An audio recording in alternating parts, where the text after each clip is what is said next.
मेरे मोहतरम अज़ीज़ों, बुज़ुर्गों और दोस्तों, कुरान मजीद की आयत और हदीस पाक की रोशनी में आप हज़रात के सामने जो बात अर्ज़ करनी है वो गुज़िश्ता जुमा का मज़मून बाक़ी रह गया था, उसी की तकमील है। गुज़िश्ता जुमा ये बात आई थी कि ज़मीनात का कारोबार, रियल इस्टेट का कारोबार और उसमें होने वाले नाजायज़ कब्ज़े और उसमें होने वाले नामुनासिब और नाजायज़ तरीक़े, उसी की तकमील के साथ साथ मौजूदा हालात में ये इल्ज़ाम और ये बेबुनियाद बातें कि फ़लाँ मस्जिद असल में मंदिर थी, फ़लाँ मस्जिद में शिवलिंगम पाया गया, दरअसल वो मंदिर थी, मुसलमानों ने कब्ज़ा कर लिया। अजमेर शरीफ में फ़लाँ अलामत पाई गई, इस वास्ते वो दरअसल मंदिर थी, लोगों ने उसे कब्ज़ा करके दरगाह बना दिया। इस तरह के बेबुनियाद झूठे इल्ज़ामात, बेवकूफ़ी, हिमाकत, ज़िद, हठधर्मी, इंसानियत से गिरी हुई हरकतें जो एक हैवान और एक जानवर करने पर राज़ी हो सकता है, एक इंसान ऐसी हरकतें करने पर राज़ी नहीं हो सकता, लेकिन आजकल वो आम है। उस मुताल्लिक़ कुछ बातें आप हज़रात के सामने अर्ज़ की जाएंगी। कुरान मजीद की आयत में अल्लाह रब्बुल इज़्ज़त इरशाद फरमाते हैं, वमन अज़लमु मिम्मन मना मसाजिद अल्लाहि अन युज़करा फ़ीहा इस्मुहु, उससे बड़ा जालिम कौन होगा जो अल्लाह के घरों को रोक दे, अन युज़करा फ़ीहा इस्मुहु, कि उसमें अल्लाह का नाम लिया जाए, वसआ फ़ी खराबिहा, और अल्लाह के घरों को वैरान करने और उन्हें बर्बाद करने के दर पे आ जाए, बदनीयती के साथ अल्लाह के घर में दाखिल होने का कि बेबुनियाद और गिरी हुई हरकत करे, अल्लाह फरमाते हैं उससे बड़ा जालिम कोई नहीं हो सकता। अल्लाह की बनाई हुई दुनिया में, अल्लाह की धरती पर अल्लाह के घर को ख़त्म करना चाहे। तफसीर में लिखा है कि यहाँ अल्लाह के घर से रोकने से मुराद ये है, एक तो अल्लाह के घर में मस्जिद में नमाज के लिए, इबादत के लिए आने से रोकने वाला भी बड़ा जालिम है, और दूसरा अल्लाह के घर को शहीद कर देना, नाहक तरीक़े से उसे ढा देना, ये भी बड़ा जुल्म है अल्लाह के नज़दीक। दूसरी आयत में अल्लाह फरमाते हैं अन्नल मसाजिद लिल्लाही, मस्जिदें अल्लाह के लिए हैं और उसमें तुम अल्लाह की इबादत के अलावा किसी की इबादत न करो। फला तदउ मअल्लाहि अहदा, मस्जिद में सिर्फ तौहीद वाली बात होगी, शिर्क वाली हरकतें नहीं होंगी। इस आयत में अल्लाह साफ फरमाते हैं मस्जिदें अल्लाह की हैं। जिस तरह आपकी गाड़ी आपकी है, आपका घर आपका है, आपकी बीवी आपकी है, कोई जालिम बेवकूफ़ पागल किस्म का इंसान आपकी गाड़ी की तरह उसकी गाड़ी थी और वो गुम हो गई, अब वो गाड़ी आपकी देखकर ये दावा करने लगा कि ये मेरी गाड़ी है। मेरी गाड़ी नहीं है, ये गाड़ी की तरह उसकी गाड़ी थी लेकिन वो गुम हो गई। अब दूसरे की गाड़ी में अपनी अलामतें तलाश करके मेरी गाड़ी होने का दावा करना, अगर ये सिलसिला चलता गया तो फिर अगर किसी की बीवी इंतकाल हो जाए और लोगों में मशहूर है दुनिया में 7 इंसान, दुनिया में इंसानों की शक्लें 7 इंसानों की शक्लें एक तरह से मिलती जुलती होती हैं। कभी भाई की शक्ल वाले 2-4 मिल जाएंगे, कभी साले साहब की शक्ल वाले 2-4 मिल जाएंगे। तो अब सड़क में कोई आम आदमी जा रहा है, उसे पकड़ के ये दावा करने लगा कि आप मेरे साले हैं और आपकी बहन मेरी बीवी है। अगर बीवी का इंतकाल हो गया, दूसरे की बीवी अपनी बीवी की तरह दिखती है, अब अपनी बीवी इंतकाल हो जाने पर दूसरे की बीवी को पकड़ के दावा करना कि मेरी बीवी है, तो जाहिर सी बात है उसे पागल और बेवकूफ़ कहा जाएगा। और इस दावे का मुकद्दमा सुनने के लिए जो जज बैठेगा उसे सबसे बड़ा उल्लू और अहमक कहा जाएगा। ये ऐसा मुकद्दमा है जिसका केस सुना ही नहीं जाएगा। जब सारी दुनिया ये जानती और ये कहती है कि फ़लाँ की गाड़ी फ़लाँ की है, फ़लाँ की बीवी फ़लाँ की है, निकाह के मौके पर काजी साहब मौजूद थे, 2 गवाहान मौजूद थे, वकील साहब मौजूद थे, सारा मजमा मौजूद था, हज़ारों के सामने फ़लाँ का निकाह फ़लाँ से कराया गया और उसके बाद निकाह नामा दिया गया, मैरिज सर्टिफिकेट दी गई। ये सब होने के बाद अगर कोई आदमी बाहर से चलता हुआ आकर आपकी बीवी के बारे में ये कहे कि मेरी बीवी है और जज साहब बैठे हैं, ठीक है एक बार सर्वे करो, देखो हम देखते हैं तुम्हारी है या उसकी है, तो जज साहब की अकल पर मातम करने की ज़रूरत है, अदालत पर मातम करने की ज़रूरत है कि जब इतने सारे दलाइल तुम्हें दिख रहे हैं कि बेटी का बाप बोल रहा है, बेटे का बाप बोल रहा है, सारा मजमा बोल रहा है, मैरिज सर्टिफिकेट बोल रही है कि ये इसकी बीवी है, लेकिन जज साहब बोल रहे नहीं मैं असरे नौ इन्वेस्टिगेशन करूँगा, मैं असरे नौ तहकीक करूँगा। तो फिर ये इस तरह के झूठे दावों का अगर सिलसिला अदालतें भी राज़ी हो जाएं असरे नौ तहकीक करने पर, फिर वो दिन दूर नहीं है कि इन्हीं गलीज़ फितरत लोगों में से कोई ना कोई ऐसा पैदा होगा जो ऐसे जालिमाना फैसले करने वालों की बीवियों पर भी दावा करेगा, ऐसे जालिमाना फैसला करने वालों की प्रॉपर्टियों पर भी दावा करेगा। उस दिन जब अकल आएगी कि हाँ हमने पहले ही दिन गलती कर दी थी, जालिम को छूट दे दी थी, इस वास्ते उसका जुल्म आज मेरी दहलीज तक नहीं मेरे बेडरूम तक आ गया है। जो हकीकतें बिल्कुल खुली हुई हैं, मिसाल के तौर पर आप में से कोई आदमी मर्द है, दाढ़ी दिख रही है, मूंछ है, आवाज़ मर्दों की है, चेहरा मर्दों का है, हाथ हथेली मर्दों के हैं, नाजुक औरतों की तरह नहीं है, लेकिन किसी का दिल ऐसे मर्द पर भी आ गया, अब वो आदमी दावा कर रहा है कि ये मर्द नहीं बल्कि औरत है, ये मर्द नहीं बल्कि औरत है।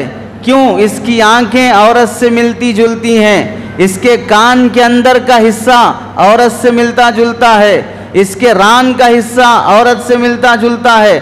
अब अदालत में जज साहब कह रहे हैं हाँ ठीक है हम दोबारा इन्वेस्टिगेशन करेंगे, डॉक्टर को बुलाएंगे, इसे चेक करो कि मर्द है कि औरत है।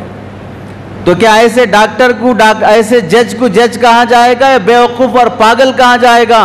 तुझे इसके मूंछ नहीं दिखते, इसकी दाढ़ी नहीं दिखती, इसकी आवाज़ नहीं दिखती, इसका डील डोल नहीं दिखता है कि मर्दों की तरह, लेकिन फिर भी तुम दोबारा उस पर इन्वेस्टिगेशन कराना चाह रहे हो कि नहीं मैं दोबारा देखना चाहता हूँ।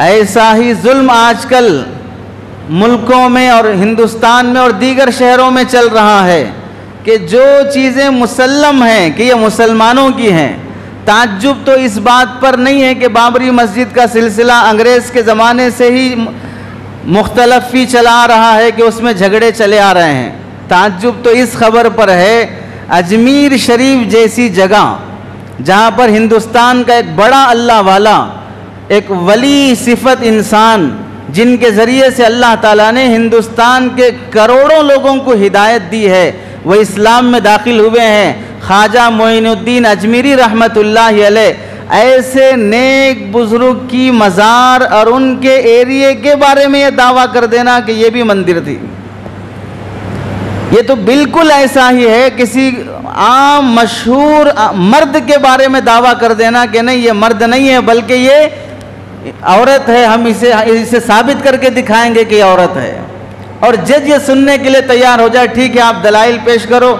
वो बेचारा जो कठेरे में खड़ा है वो पुकार के कह रहा है कि भाई मैं मर्द हूँ, मैं मर्द हूँ, लेकिन दूसरे दो लोग आपस में लड़ रहे हैं, ये दलाइल दे रहा है कि नहीं ये औरत है, वो दलाइल दे रहा है कि नहीं ये मर्द है। मर्द के मर्द होने के बारे में खुद उसकी गवाही, उसका बोल काफ़ी है, दूसरे क्या गवाही देंगे? अजमेर शरीफ जैसी जगह के मुसलमानों के होने के लिए खुद वो जगह काफ़ी है, लेकिन उस पर भी किसी न किसी अलामत की वजह से, जाहिर सी बात है अगर भगवा रंग तरबूज के अंदर दिखे, संतरे में दिखे, किसी और चीज़ में दिखे तो आप उन सब चीज़ों को हिंदू मानेंगे और फिर उन सब की पूजा करना शुरू कर देंगे, उन सब को मंदिर में पहुंचाएंगे, मार्केट में उसका बयान कर देंगे कि ये खरीदी बेची नहीं जाएंगी, हमारे भगवान को खरीद रहे हैं, इस वास्ते आज से संतरा नहीं बेचा जाएगा, आज से तरबूज नहीं बेचा जाएगा। ऐसी हिमाकत वाली बातें हैं कि सुनने के लिए भी तैयार नहीं होना चाहिए था, लेकिन जब इंसान की अकल की जगह गोबर हो, इंसान इंसानियत सोचने की जगह पर जुल्म और बर्बरियत हो, तो फिर उस सूरत में उसे कोई हक दिखाई नहीं देता, दिन के उजाले में सूरज की रोशनी दिखाई नहीं देती, मजलूम की आहें और बद्दुआएं दिखाई नहीं देती। एक काली पट्टी तो अदालत की देवी और इंसाफ की माता पे बंधी हुई है ही, लेकिन उन जजों की अकल पर भी ये मातम की पट्टी बंधी हुई रहती है। उसके अलावा अहम चीज़ ये है, हज़रत शेख सादी रहमतुल्लाहि अलैह ने अपनी किताब गुलिस्तान में लिखा है, एक बादशाह बीमार हो गया, बीमार होने के बाद हकीम के इलाज में ये तय हुआ कि बादशाह उस वक्त सेहत पाएंगे जब किसी 8-10 साल उम्र वाले बच्चे का कलीजा निकाल कर उसके ज़रिए से जब दवाई बनाई जाएगी, वो दवाई से बादशाह अच्छा हो सकता है। अब बादशाह ने अपनी जान बचाने के लिए गरीब घराने की तलाश किया जिसका गुजारा मुश्किल था। उन्हें खूब माल दौलत दिया और उनसे ये सौदा किया कि ये दौलत ले लो और अपना बच्चा मुझे दे दो। माँ बाप गुर्बत और फाके की वजह से गुजारा मुश्किल था, बच्चे का सौदा कर दिया। अब दिन मुतय्यन हो गया कि फ़लाँ दिन बच्चे को ज़बह करके उसका कलीजा निकाल कर दवाई बनाई जाएगी। जब वो दिन आ गया, बादशाह के सामने बच्चे की पेशी हुई। बादशाह ने बच्चे से पूछा कुछ कहना है? तो बच्चे ने कहा बादशाह जहाँपना कुछ नहीं कहना है, कुछ नहीं कहना है, इस वास्ते कि अगर मुझ पर मेरे महल्ले में रहने वाले बच्चे जुल्म करते तो मैं माँ बाप से कहता था, लेकिन जब यहाँ माँ बाप ही जालिम हैं और माँ बाप को जालिम बनाने वाला हुक्मरान भी जालिम है, तो अब मैं किसी के सामने कुछ बोलूं तो फ़ायदा क्या होगा, मेरी कौन सुनेगा। बच्चे ने जब ये बात कही तो बादशाह की अकल ठिकाने आ गई और उसने कहा कि एक मासूम बच्चे को मेरी जान बचाने के लिए कत्ल करना ये अकल की बात नहीं है। बच्चे को दरगुजर कर दिया, यानी बच्चे का कत्ल माफ़ कर दिया और फिर उनके वालिदैन को जो माल दौलत दिया था वो भी माफ़ कर दिया। अल्लाह ताला ने वहाँ उस बच्चे की दुआ पर उस हाकिम और हुक्मरान की सेहत और शिफा के फैसले फरमाया। हज़रत शेख सादी लिखते हैं, जब हुक्मरान खुद जालिम हो जाए, जिसके पास केस और मुकदमा जा रहा है वो खुद जालिम बन जाए, तो फिर फरियाद कौन सुनेगा, कौन मुकदमात लड़ने के लिए आगे बढ़ेगा। जब ऊपर से ही ऐसे इशारे मिल जाएं, फलां जगह दावा करो, फलां जगह दावा करो, उसके बाद केस आएगा, हम ही फैसला करने वाले होंगे, उसके बाद चलेगा, ऐसे इशारे मिल जाते हों तो वहाँ किसकी फरियाद सुनी जाएगी। दरअसल जालिमों का जुल्म जो मस्जिदों की प्रॉपर्टियों पर और मस्जिदों पर हो रहा है, उससे पहले हमें अपने जुल्म का जायज़ा लेना चाहिए कि हमने कितना जुल्म किया है रियल एस्टेट के बिजनेस में। मस्जिदों की प्रॉपर्टियों पर हमारे जुल्म की दास्तान कितनी है। अब अगर कोई आदमी बाबरी मस्जिद पर अपना केस लड़कर उसे मंदिर बनाने का फैसला कर ले, वो जालिम है। उस मस्जिद के तहत में एकड़ों ज़मीन है, वो ज़मीन सारी की सारी मंदिर की हो जाए, वो भी जालिम है। ज्ञानवापी मस्जिद में दावा शुरू हुआ, नतीजा अल्लाह के हाथ में है। अब वो अगर खुदा न करे वैसा ही फैसला हो जो बाबरी मस्जिद का हुआ, इतना तो तय है, हम में से कोई कुछ नहीं कर सकता सिवाय चीखों पुकार के, सिवाय रैलियों के, सिवाय तहरीक के, कुछ नहीं कर सकता है। अब यही करना बाकी रह गया। अब अगर ये भी नहीं करेंगे तो इससे बड़ी बेहिसी कुछ भी नहीं हो सकती है।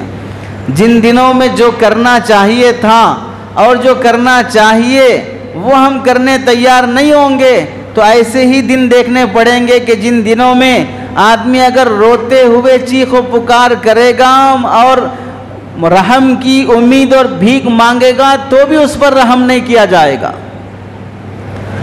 इन लोगों का इस तरह झूठे दावे करना वाक़यतन जुल्म है। लेकिन बताओ, इनके दावों से पहले हिंदुस्तान की कितनी मस्जिदों की प्रॉपर्टियां ऐसी नहीं हैं जिस पर खुद मुसलमान कब्जा किए हुए हैं।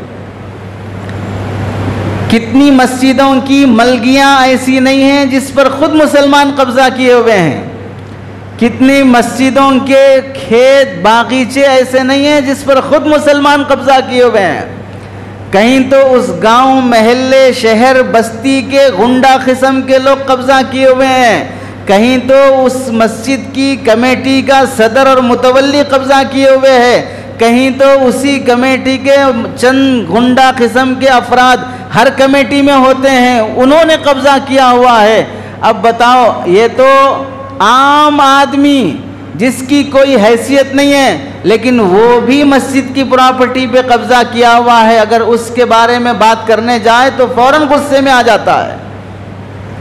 अगर दुश्मन बाबरी मस्जिद और उसकी प्रॉपर्टी पे कब्जा करके मंदिर बना ले तो वो जालिम है, और मुसलमान आम मस्जिदों की प्रॉपर्टियों पे कब्जा करके उसे हड़प ले तो वह ऐन इंसाफ है, कोई जुल्म नहीं है। इस जुल्म का हिसाब देना नहीं पड़ेगा। तो क्या बईद है कि जब अल्लाह ने ये देखा मेरे घर और मेरे घर की प्रॉपर्टियां खुद मेरे ही मानने वाले बंदे और मेरी मस्जिद में आने वाले मुसलमान ही नाजायज कब्जे करने लगे, तो फिर ऐसे जालिमों को मैं अपना घर क्यों दूं? अल्लाह ने उस सज़ा के तौर पर कहीं ऐसा ना हो कि हमसे मस्जिदें छीनने का फैसला कर रहे हों, उसकी सज़ा के तौर पर कहीं अल्लाह ताला हमसे मस्जिदें छीनने का फैसला ना कर रहे हों। कितने मुसलमानों ने मस्जिद की प्रॉपर्टियों पर नाजायज कब्जा करके अपनी नस्लों को पाला है। जाती मकान 1 2 नहीं 10 2 4 8 10 बन गए। कहाँ रहकर? मस्जिद की ज़मीनों पे नाजायज कब्जा करके, औकाफ की ज़मीनों का नाजायज कब्जा करके और उसे बेचकर।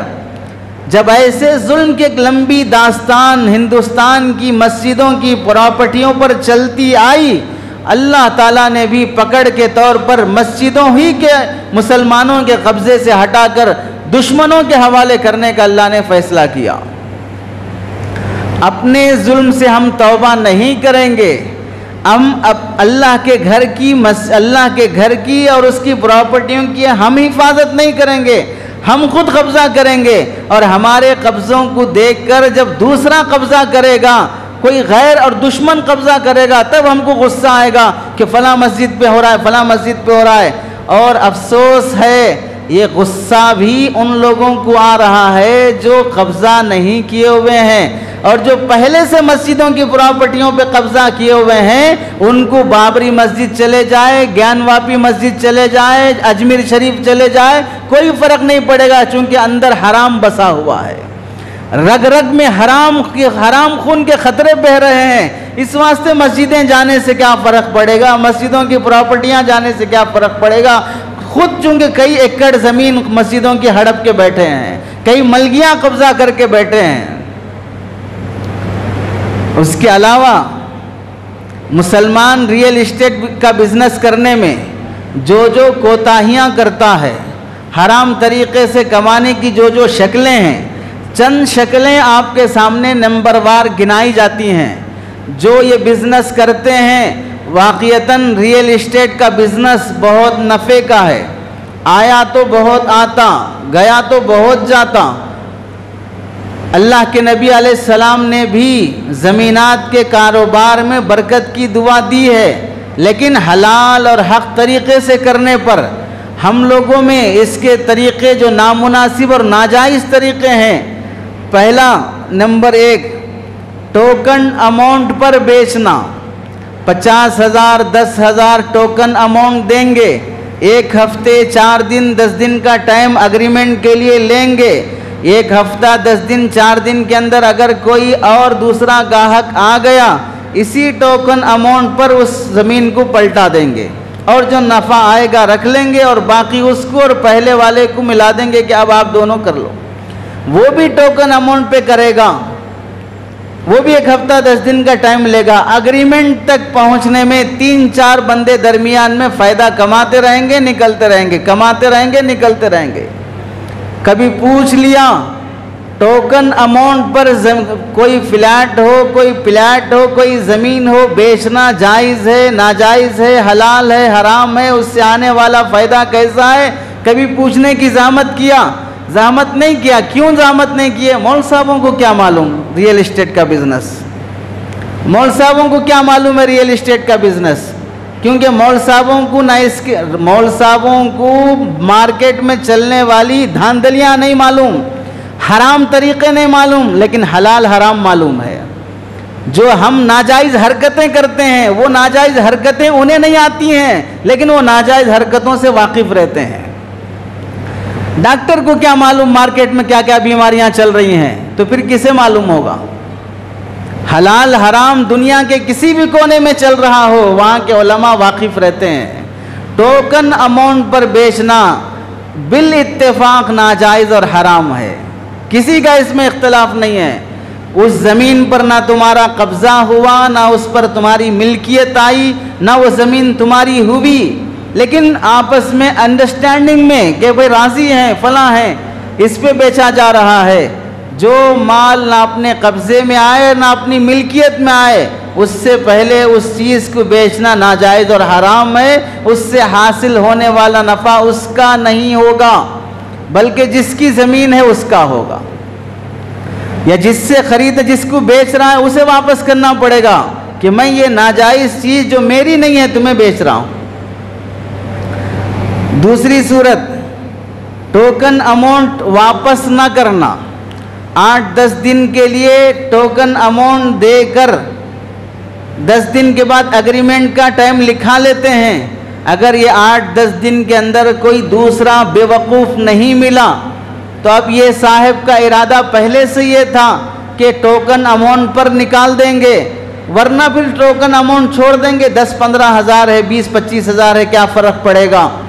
तो इसलिए टोकन अमाउंट कभी एग्रीमेंट नहीं हो सका, दूसरा ग्राहक नहीं मिल सका, तो जिसको टोकन अमाउंट दिया गया है वो बंदा वो पैसे वापस नहीं करता। देने वाले को भी मालूम होते हैं कि अब ये पैसे वापस नहीं आते, तो फिर ये पैसे गए कहाँ पर। 15-20 हज़ार टोकन अमाउंट के बदले में देने वाले को क्या मिला? कुछ भी नहीं मिला। और लेने वाला किसके बदले में पैसे ले रहा है? ज़मीन बेचने वाला टोकन अमाउंट के पैसे जो वापस नहीं कर रहा है, कि इसके बदले में उसने क्या चीज़ दिया है?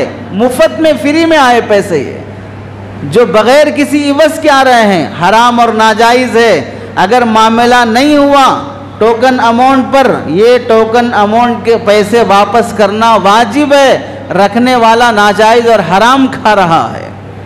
तीसरी सूरत, बाज़ मर्तबा बेच देने के बाद टोकन अमाउंट पर जब मामला हो गया, 10 दिन के बाद एग्रीमेंट होगा, बेचने वाले का इरादा ही बदल जाता है कि अब मुझे नहीं बेचना है। बुलाने वाले खरीदने वाले को बुला के कहता है कि ये टोकन अमाउंट रख लो, मैं अपनी ज़मीन नहीं बेचूंगा। तो अब ख़रीदने वाला कहता है कि ऐसा नहीं चलेगा, जितना टोकन अमाउंट दिया हूँ उससे डबल देना पड़ेगा। टोकन अमाउंट 20 हज़ार दिया हूँ तो 40 हज़ार देना पड़ेगा। 1 लाख दिया हूँ तो 2 लाख डाल के देना पड़ेगा, वरना नहीं लूँगा। अब अपनी ज़मीन बचाने के लिए डबल करके उसे टोकन अमाउंट वापस करना पड़ता है। तो यहाँ पर लेने वाला हराम कर रहा है। ये डबल अमाउंट तुम ले रहे हो, इसके किसके बदले ले रहे हो? क्या चीज़ तुमने सामने वाले को दी है? ये हराम और नाजायज़ है। चौथी सूरत, एग्रीमेंट पर बेचना। एग्रीमेंट पर बेचने के सिलसिले में उलमा का इख्तिलाफ है। बाज़ उसे जायज़ भी कहते हैं, बाज़ उसे नाजायज़ कहते हैं। जायज़ वाली सूरत ज़्यादा राजे है। एग्रीमेंट पर बेचने की गुंजाइश है, बेच सकते हैं। 5वीं सूरत, एग्रीमेंट के लिए 3 महीने, 5 महीने, 4 महीने टाइम लिया जाता है और 1/4 पैसे दिए जाते हैं। 20 लाख की ज़मीन है, 5 लाख दे देंगे, 3 महीने का टाइम ले लेंगे। 3 महीने के अंदर अंदर अगर रजिस्टर नहीं हुआ तो फिर ये एग्रीमेंट के पैसे भी चले जाने का डर होता है कि एग्रीमेंट के पैसे वापस नहीं आएंगे। उसे वसूल करने के लिए फिर एक लंबा टाइम गुजरेगा। बाज़ तो वापस नहीं करते, बाज़ उसमें पकड़ के वापस करते हैं। बाज़ उसमें ऐसा भी होता है कि अगर बेचने वाला नहीं बेचना चाहे और ज़मीन वापस कर देना, ज़मीन रख ले के पैसा वापस कर देना चाहे तो ख़रीदने वाला एग्रीमेंट के डबल पैसे लेता है। ये सब सूरतें नाजायज़ और हराम हैं। एग्रीमेंट पर भी अगर ज़मीन नहीं बिकी, रजिस्टर नहीं हुआ, तो ज़मीन वाले को उसके एग्रीमेंट के पैसे वापस करना पड़ेगा। 3 महीने जो मेरा टाइम वेस्ट हो गया, टाइम का कोई बदल नहीं होता है। वैसे तुम ज़िंदगी भर टाइम वेस्ट करने के लिए पैदा हुए हो, ये 3 महीने के टाइम से तुम्हारा क्या वास्ता। तो टाइम के बदले 5 लाख रुपए रोक के रखने की इजाज़त नहीं होगी। एग्रीमेंट का पैसा डबल करके वसूल करने की इजाज़त नहीं होगी। और एक सूरत, बहुत से होशियार लोग ऐसी ज़मीन दिखाते हैं गोया कि वो जन्नत की ज़मीन है, बहुत खुशनुमा ज़मीन है। लेने के 6-7 महीने के बाद ही डबल तिरबल तुम्हें नफ़ा आ जाएगा, हम बेच के देंगे तुमको, बस तुम ले लो। अब 6 महीने के बाद डबल तिरबल नफ़ा दिलाने वाला अक्लमंद खुद क्यों नहीं ले लेता, दूसरे को क्यों दिला रहा है? इतने खैरखा लोग मार्केट में कब से पैदा हो गए। बाद में जब वो ज़मीन ख़रीद ली जाती है तो पता चला वो ज़मीन रजिस्टर ही की नहीं थी, रजिस्ट्री की ज़मीन ही नहीं थी, वो तो पट्टे की या कोई और ज़मीन थी जो सरकारी ज़मीन थी, उसका तो रजिस्टर ही नहीं होता। और उसे साहब क्या बोलकर दिलाए हैं, 6 महीने में डबल तिरबल नफ़ा आएगा, जो पैसा लगाया था वो भी चला गया। इस तरह झूठ बोलकर वो ज़मीन जो रजिस्टर नहीं होती है उसका कारोबार करना नाजायज़ और हराम है। 8वीं सूरत, और बहुत से दरिया दिली रखने वाले लोग, सबको देकर जीने वाले लोग क्या करते हैं, एक ही ज़मीन इसको भी देते, उसको भी देते, उसको भी देते हैं। बहुत बड़ा दिल है, इस वास्ते एक ही ज़मीन है, इसको भी बेचा, उसको भी बेचा, उसको भी बेचा। बड़े दिल वाले साहब हैं, और चारों का हराम पैसा अपने ख़ानदान में लाया। अब बिल्डिंगें खड़ा कर रहा है, फलां कर, अब क्या होगा, वो केस करेगा, वो केस करेगा, वो केस करेगा, देखेंगे चलता रहेगा जब तक चलेगा। हराम की प्रॉपर्टियां जमा होती रहेंगी। और एक सूरत, बाज़ मर्तबा ज़मीन दिखाकर अग्रीमेंट करवा दी जाती है, रजिस्टर होने के टाइम पे बोलते हैं नहीं वो कुछ मसला निकल आया, फलां हो गया, अब ये ज़मीन नहीं, वो ज़मीन आपको देंगे। मजबूरन अपना अग्रीमेंट का पैसा बचाने के लिए अच्छी ज़मीन देखकर जो इंतखाब किया था वो छोड़कर घटिया ज़मीन आदमी लेने पे मजबूर हो जाएगा। और बाज़ मर्तबा मालूम है कि ये ज़मीन पे केस चल रहा है, कोर्ट में केस है, लेकिन फिर भी ऐसा कागज़ दिखाएंगे कि कोई केस नहीं है, कुछ भी नहीं है, आप ले लिए तो 3 महीने के अंदर पूरा मसला हल हो जाता। ले लिए, लेने के बाद मालूम हुआ कोर्ट में केस चल रहा है, 15 साल हो गए अब तक, लेकिन वहीं ज़मीन अटकी हुई है। बेचने वाला, ख़रीदने वाला, इन दोनों के दरमियान में जो ब्रोकर होते हैं, ये ब्रोकर तो बड़े नेक सिफत फरिश्ते होते हैं। इतनी अच्छी गुफ्तगू, इतनी मीठी गुफ्तगू, इतनी प्यारी गुफ्तगू, गोया एक बाप अपने बेटे और बेटी के बारे में करता है कि तुम्हारा बहुत फ़ायदा होगा, तुम्हारा बहुत नफ़ा होगा, बस ये मैं तुमको बोल के ज़मीन दिला रहा हूँ, किसी और को दिखाया भी नहीं अब तक। ऐसा मीठा बोलकर इधर के का भी पैसा ले लेगा कमीशन का, उधर का पैसा भी ले लेगा कमीशन का, और पतली गली से निकल जाएगा। अब ये दोनों बेचारे 15 साल से इंतज़ार कर रहे हैं, वो केस ज़मीन का हल नहीं हो रहा है। सबसे ज़्यादा मक्कार तो ब्रोकर होते हैं। शायद के वकीलों के बाद झूठ अगर कोई बोलने में आगे है तो ये ब्रोकर है।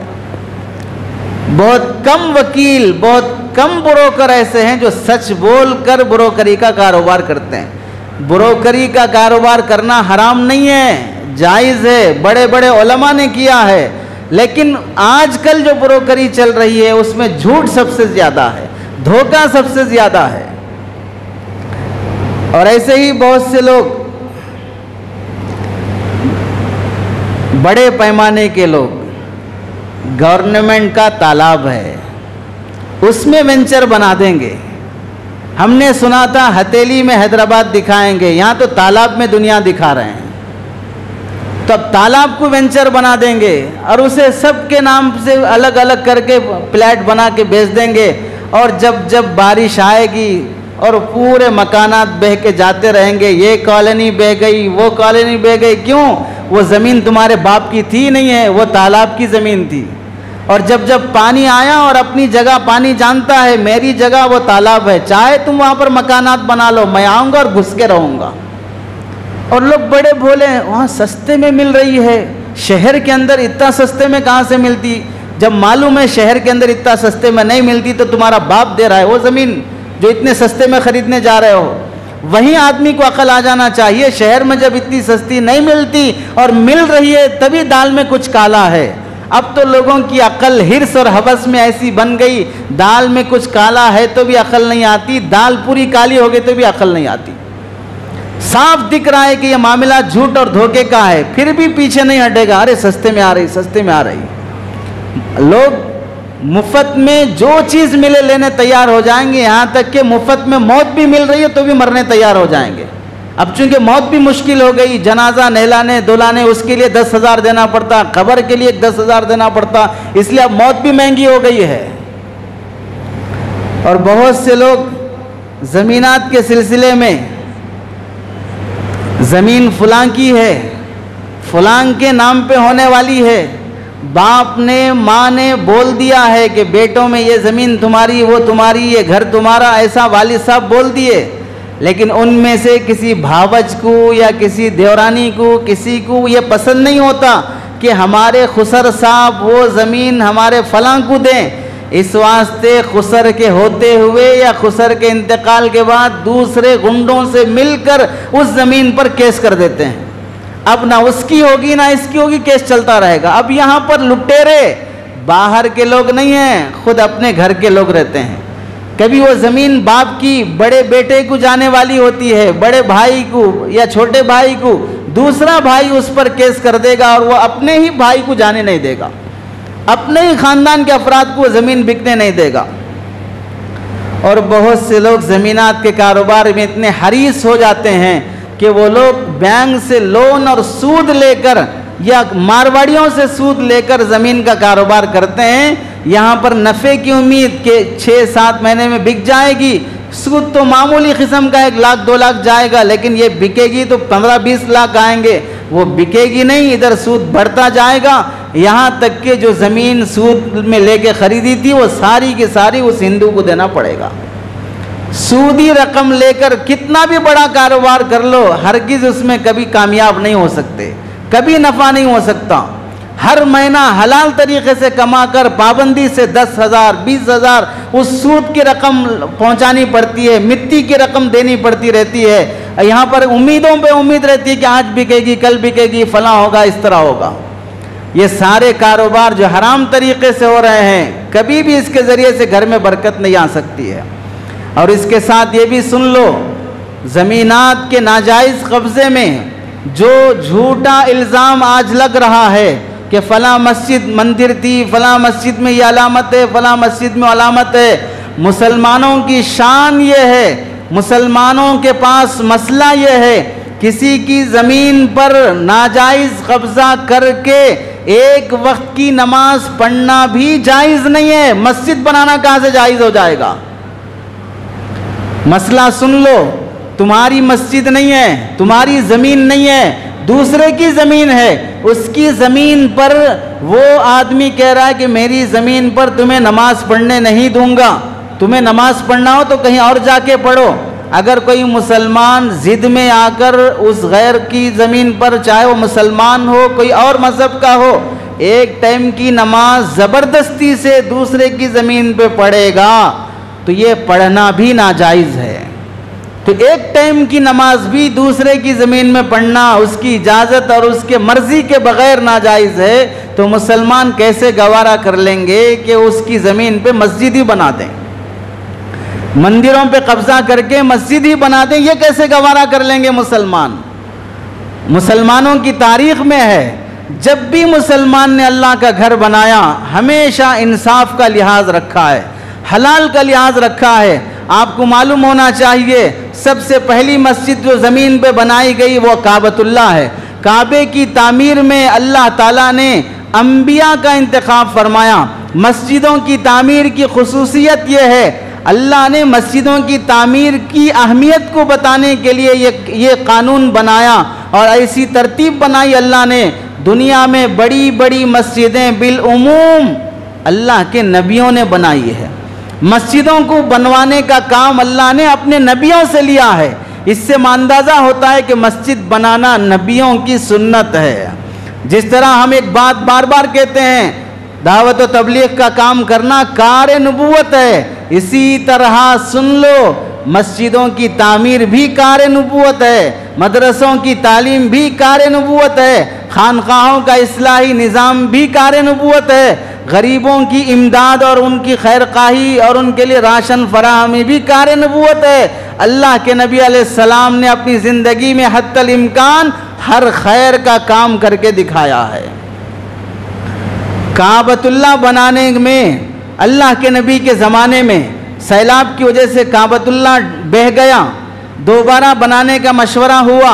ज़माने जाहिलियत के जाहिलों ने पैसा इकट्ठा करने का मशवरा किया और उसमें ये कानून पास हुआ कि पूरे मक्के में जिससे जो हो सकता है काबा बनाने में पैसा जमा करे, लेकिन शर्त ये है वो हलाल पैसा हो, हराम पैसा हरगिज़ ना लाए। जाहिलियत के ज़माने के उस ज़माने के काफिरों ने काबतुल्लाह बनाते हुए हलाल हराम की तमीज़ का लिहाज रखा। हलाल पैसे इतने जमा नहीं हुए कि पूरे काबा की तामीर की जा सके, तो उन्होंने मशवरा किया जितना हलाल है उतना ही बनाएंगे, लेकिन हराम के पैसों से काबा नहीं बनाएंगे। इस वास्ते हतीम की दीवार को छोड़ दिया कि ये बनाने के लिए उनके पास हलाल पैसा नहीं था। जाहिलों के पास हलाल हराम की तमीज़ है, तो क्या इस्लाम आने के बाद यह तमीज़ ख़त्म हो जाएगी कि मुसलमान गैरों की ज़मीनों पे कब्ज़ा करके मस्जिद बनाने की प्लानिंग करेगा? मस्जिद नबवी बनाने का जब मसला आया, अल्लाह के नबी ने जिस ज़मीन का इंतखाब फरमाया वो दो यतीम बच्चे सहल और सुहेल की, जिनके सरपरस्त माज बिन अफरा थे, उन बच्चों के सामने जब बात आई तो उन्होंने कहा हम अपनी ज़मीन हदिये में दे देंगे। अल्लाह के घर की तामीर का मसला है, लेकिन अल्लाह के नबी ने फरमाया नहीं, मस्जिद की ज़मीन यतीम बच्चों से हदिये में नहीं ली जाएगी, ख़रीद कर पैसे दे कर लेंगे। हज़रत सिद्दीक़ अकबर रज़ी अल्लाह तआला अन्हु से फरमाया कि ये ज़मीन के पैसे दे दो और पैसे देकर ज़मीन खरीदो। उसके बाद वहाँ पर मस्जिद नबवी बनाई गई। बैतुल मक़दिस हज़रत याक़ूब अलैहिस्सलाम ने उसकी बुनियाद डाली, हज़रत दाऊद अलैहिस्सलाम उसकी तामीर करना चाहे। जब अल्लाह ताला ने हज़रत दाऊद अलैहिस्सलाम को बैतुल मक़दिस की तामीर करने का हुक्म दिया, तो जिस जगह की तामीर का हुक्म दिया वो जगह एक रिवायत में है कि एक बूढ़ी औरत की थी और एक रिवायत में है कि यतीम बच्चे की थी। हज़रत दाऊद ने उनसे बात किया कि ये ज़मीन दे दो, अल्लाह का घर बनाने का यहाँ हुक्म हुआ है। वो देने तैयार नहीं हुए।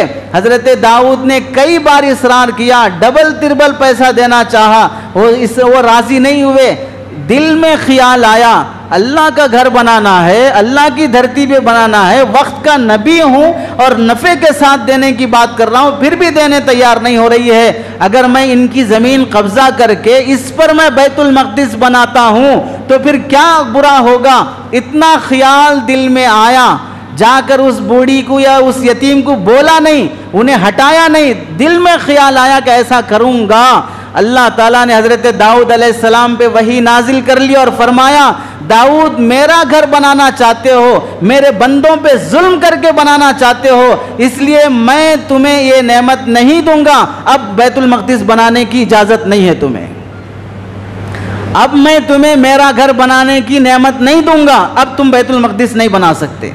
हज़रत दाऊद अलैहिस्सलाम रोते हुए अल्लाह के दरबार में तौबा और माफ़ी मांगी कि अल्लाह मुझसे गलती हो गई, ऐसा ख्याल नहीं लाना चाहिए था, अब मुझे इस नेमत से महरूम रखा है, तो मेरी औलाद को ये तौफीक दे दे कि वो बैतुल मक़दिस बनाए। तो हज़रत सुलेमान अलैहिस्सलाम जो हज़रत दाऊद के बेटे थे, उनके ज़रिए से अल्लाह ताला ने बैतुल मक़दिस की तामीर फरमाई।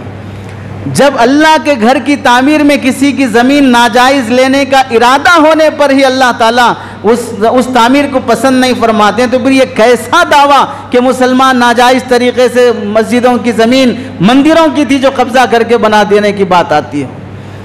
मस्जिद नबवी की तोसी करने का मसला आया, उसे बड़ा करने का मसला आया।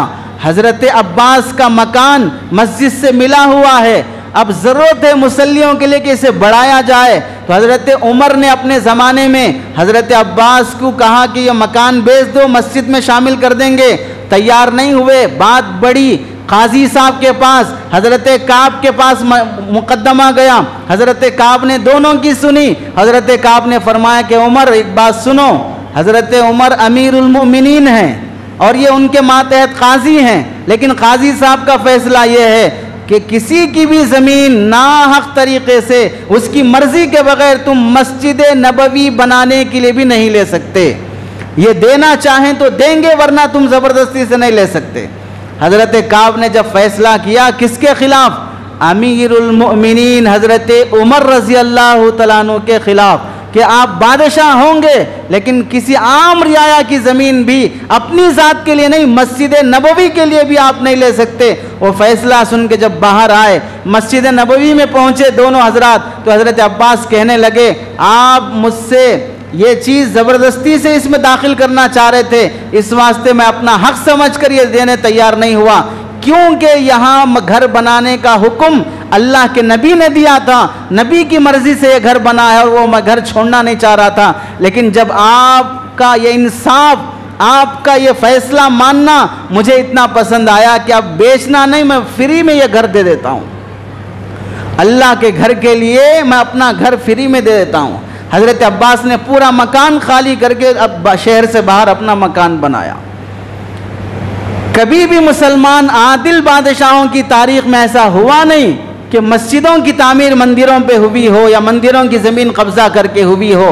माजी में मामूनुर रशीद का बेटा अब्बास नाम का शिकार पे निकला, एक औरत किसी नहर के पास पानी लेते हुए खूबसूरत दिखाई दी, उस पर दिल आ गया और उसने उससे शादी करने का इरादा किया। वो तैयार नहीं हुई। वो घर पहुंचने के बाद उसने अपने कारिंदों को भेजा कि उससे राज़ी करो, राज़ी नहीं हुई तो ज़बरदस्ती किया, उसका घर, उसका मकान, उसकी प्रॉपर्टी सब कब्ज़ा कर लो और उसे बाहर निकाल दो अगर वो मेरे से शादी करने तैयार ना हो। वो बेचारी कमज़ोर थी, शोहर नहीं था, कोई सहारा नहीं था, बाहर निकल गई। 2-4 साल गुजरने के बाद मामूनुर रशीद अदालत में बैठा है। वह औरत अपने 2 बच्चों को लेकर आई और कहने लगी मेरे साथ इंसाफ करो, एक जालिम ने मेरी ज़मीन कब्ज़ा कर ली है, अगर ये इंसाफ यहाँ नहीं होगा तो फिर कल क़यामत के दिन उस जालिम के साथ हाकिम को भी खड़ा करके अल्लाह के दरबार में पेश किया जाएगा। मामूनुर रशीद ने कहा कि उस जालिम का नाम बताओ, कौन तेरे घर पे जुल्म किया है और तेरी ज़मीन कब्ज़ा कर लिया है। तो वह औरत बरमला कहने लगी आपके बाजू बैठा हुआ आपका बेटा अब्बास ये जालिम है, मेरे घर को लूटा है। इतना सुनना था, मामूनुर रशीद ने फौरन अपने बेटे से कहा कि उठो यहाँ से, उस औरत के बाजू जाके खड़े हो जाओ, तुम मुजरिम हो, यहाँ बैठने के काबिल नहीं हो, अब तुम्हारी बात वहाँ से सुनी जाएगी, यहाँ से नहीं सुनी जाएगी। वहाँ उसके बाजू जाके खड़े होकर बात करो। अब जब बात शुरू हुई, मामून से पूछा गया क्यों कब्जा किए, बोलने में हिचकिचा रहा है। इससे जब औरत से पूछा गया, निडर होके जुरात के साथ बोल रही है। दरबार के वजीरों ने कहा कि बादशाह के दरबार में ऐसी जुरात दिखा रही हो, अदब से बात करो। मामूनुर रशीद ने कहा कि खामोश रहो, इसे बोलने दो, ये हक पर है इसलिए ये जरी है और ये मजलूम, ये जालिम है, ये मुजरिम है, इस वास्ते ये हिचकिचा रहा है। और उसके बाद फैसला किया मामूनुर रशीद ने कि अब्बास का महल इस औरत के हवाले किए जाए और अब्बास इसी पूरी बड़ी महफिल में उसके साथ माफ़ी मांगे और अपने पास से 10-20 हज़ार दिरहम निकालकर उस औरत के कदमों में डाला कि मेरा बेटा जुल्म किया, आज उसकी तरफ से मैं तुमसे माफ़ी मांगता हूँ। रियाया में से एक औरत, एक बेवा औरत की ज़मीन पर भी अगर कब्जा हो जाता तो इंसाफ पसंद बादशाहों ने अपने बेटों को भी कठेरे में खड़ा करके इंसाफ का फैसला किया है। ऐसा इस्लाम की तालीम और तहजीब है। और आज ये दावे, झूठे दावे के इस्लाम और मुसलमान मंदिरों पे मस्जिदें बनाने का फैसला करेंगे। सुन लो, इंसान की हिर्स और हवस इतनी है, मौजूदा ज़मीनें काफ़ी नहीं है, मौजूदा मंदिरें इबादत के लिए, पूजा के लिए काफ़ी नहीं है, दूसरे मजहब के मुसलमानों की मस्जिदें अब इबादत के लिए होनी चाहिए। जो पहले से ऑलरेडी हैं वो मंदिरें सही हिफाजत में आ जाती, वहाँ पूजा पाठ सही हो जाता तो काफ़ी था। इस पे जो हिर्स की निगाहें पड़ी हुई है ज़मीनों पे कब्जा करने के, इसकी मिसाल ऐसी है कि बादशाह ने ऐलान किया कि तू सुबह सुबह बगैर नाश्ते के मेरे पास आ जा और जितनी दूर तक तू दौड़ते हुए जाएगा उतनी ज़मीन तेरे हवाले नाम कर दी जाएगी। बगैर नाश्ता किए हुए आया, दौड़ना शुरू किया, दोपहर तक एक लंबी मसाफत तय किया, रुक जाना चाहिए था, ख्याल आया और भागूंगा तो और ज़मीन मिलेगी, और भागा, असर तक भागते गया, और भागूंगा तो और ज़मीन मिलेगी। भागते भागते जब सूरज गुरूब होने लगा तो इसकी ज़िंदगी का सूरज भी गुरूब हो गया और वहीं इंतकाल हो गया। वज़ीर आए, वहीं जहाँ उसकी मौत आई 2 गज ज़मीन खोद कर गड़ा, उसे दफना दिया। बादशाह के पास आने के बाद पूछा क्या हुआ, कहाँ तक भागा, कितनी ज़मीन उसे चाहिए थी? वज़ीरों ने कहा चाहिए तो उसे 2 गज ज़मीन थी, लेकिन भागा बहुत दूर तक है। चाहिए तो उसे 2 गज ज़मीन ही थी, लेकिन भागा बहुत दूर तक है। ऐसे ही आजकल के हर रियल एस्टेट के हिर्स और लालच रखने वाले और इन दुश्मनों को जो मुसलमानों की मस्जिदों पे कब्जे की बातें कर रहे हैं, तुम्हें 2 गज ज़मीन भी नहीं चाहिए है, तुम तो दफन होना भी नहीं चाहते हो, फिर इन ज़मीनों पे कब्जे की बात क्यों है, मस्जिदों पे कब्जे की बात क्यों है? हर मजहब वाला अपने मजहब की और अपने मस्जिद की हिफाजत करेगा तो हर आदमी सुकून से रह सकता है। मुसलमान अपने जुल्म से तौबा करे, रियल एस्टेट के बिजनेस में जो नाजायज़ तरीके हैं उससे तौबा करे, मस्जिदों की प्रॉपर्टियों पर, मलकियों पर जो नाजायज़ कब्जे हैं उससे तौबा करे, मस्जिदों की हिफाजत की कोशिशें करे। हम तो मस्जिद में मुसलमान होकर मुसलमान को आने नहीं देते हैं, ये मसलक का नहीं आएगा, वो मसलक का नहीं आएगा, हमारे मसलक का आएगा, गेट पर बोर्ड लगा देंगे। हमने खुद जुल्म की इब्तिदा की है, आज वह इंतहा देख रहे हैं कि मस्जिदों पे नाजायज़ कब्जे हो रहे हैं। इस वास्ते अपने जुल्म से तौबा करो। अल्लाह से दुआ है कि अल्लाह अमल की तौफीक नसीब फरमाए। आमीन व आखिरु दावाना अल्हम्दुलिल्लाहि रब्बिल आलमीन। अभी तक आपने मुफ्ती अहमदुल्लाह ऑफिशियल चैनल को सब्सक्राइब नहीं किया है तो सब्सक्राइब कर लें और बेल आइकन को प्रेस कर दें ताकि हमारे हर न्यू वीडियो की नोटिफिकेशन आपको जल्द से जल्द मिल जाए। जज़ाकल्लाह।